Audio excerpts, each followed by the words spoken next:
My name's Corrinne Broadbridge, and as you can tell by my accent, I'm from England, but I'm currently living in Boca Raton, Florida. I'm on disability at the moment, but I did work in a corporate situation. But with the stress of everything that's taken place with my son, I did have a breakdown, and I'm now on disability. My son, when we arrived from England, found that he couldn't fit in. He didn't feel that he could fit in with the children, and he found friendship in the local gangs. He was getting into trouble in a juvenile setting, and we were trying to get help for him at that point, and was told that he hasn't done anything bad enough. He then committed a burglary with two friends, where one of those friends was shot dead by the homeowner. And because he was in commission of a felony, he was also charged with that murder, even though he didn't actually pull the trigger. And at 14, they decided to try and charge him and try him as an adult. And that started a year-long process of going to courts and hearings, and that's how we ended up in the adult system.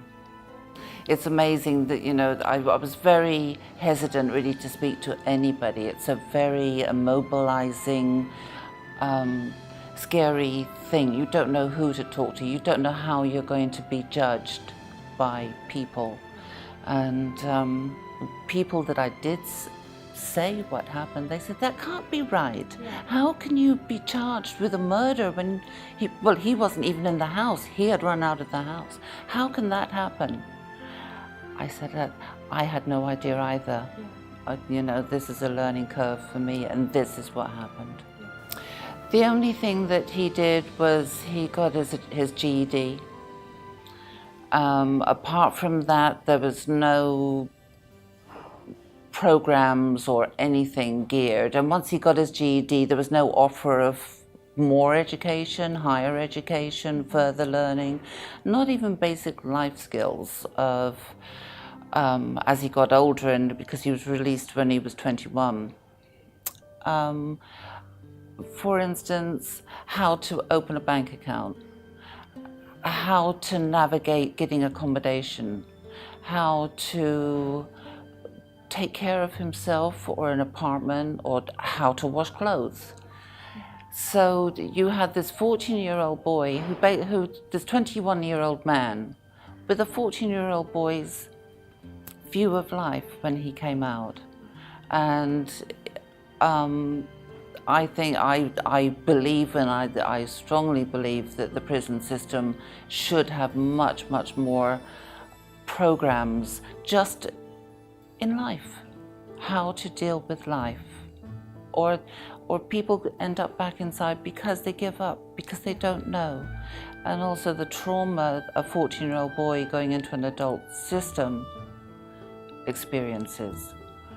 And he's now 37, and those traumas have resulted in PTSD, anxiety, social anxiety, not sure how, not even feeling comfortable asking a peer or a doctor or someone perceived to be a little bit more in authority.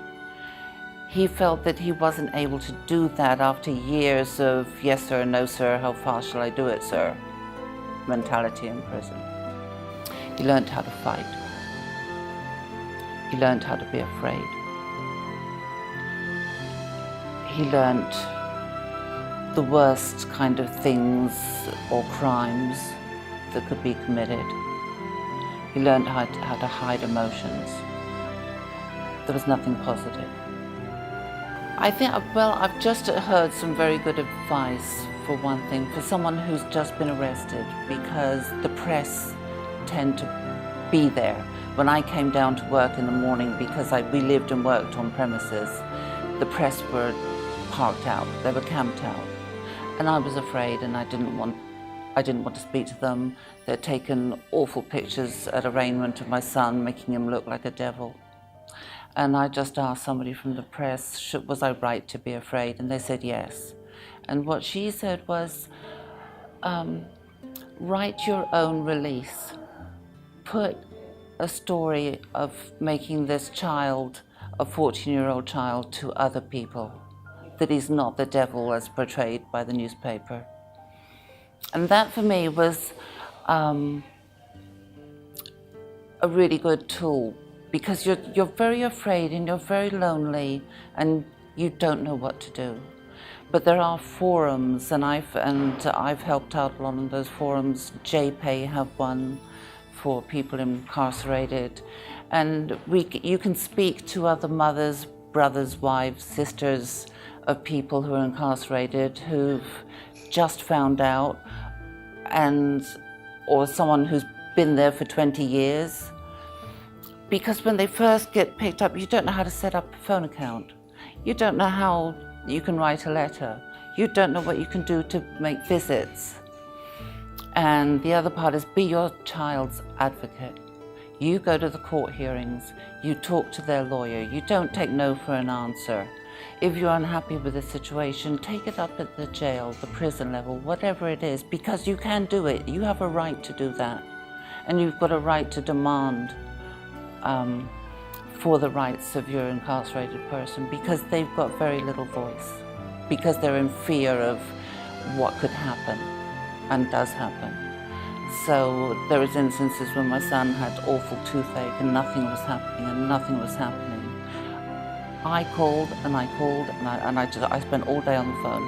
The next morning, he was in the dentist chair. And not to give up hope. Not to give up hope. It's hard, it's very hard. And really now that my son, he's 37, he's living in Glasgow. He's got a year, just about a year from, he was living on the streets for 3 years in London. And now that he's in recovery, because he was a full-blown heroin addict and developed Hep C and many other things, he spent this last year getting off the drugs, doing the step-down methadone, getting rid of his Hep C. He's volunteering at an environmental program. He's also volunteering to be a drug counselor to start to learn that process. He's going to go back to school. Yeah. And in fact, today he's speaking for some local rehabs where they're graduating classes. So he's speaking to about, I think, 250 people today. And I am so proud. And on June the 1st, he signs his first lease for his first proper apartment. He's had one for this last year that we got him, but this one it's a step up. Yeah. It's more of a home. It's his home, and he's got a key to that front door. If people share experience, strength, and hope, and I still go back to the JPay forum and tell the other mums of sons or daughters that are still incarcerated that look where he is now. And I went back even when things weren't good, because I got support from them. We supported each other. Mothers support each other. We all have hearts. And now I can help them to feel all things can be possible. I think if more people hear real stories and put a face to what's perceived in newspapers, you know, young people committing crimes and doing this and the kind of the awfulness of it, but the humanity of it is so important. And then I think people, because I know the horror that people said they felt when I told Chris's story, an outrage. They said, and when he was picked up and interrogated by the police for hours and hours and hours, and I wasn't informed, and he had no counsel. And people said they can't do that. They've seen it on Law and Order because suddenly this child advocate comes running in, or they have to wait for a lawyer or a parent or something, and that doesn't happen. And that's not the truth. And the more people know, the more outrage, the more petitions, perhaps, you know, we can make these changes and never have another child in solitary confinement, which is torture. Yeah, it is. I think it's defined by the Geneva Convention as torture. And to have a country as rich and powerful as this to do that to their children.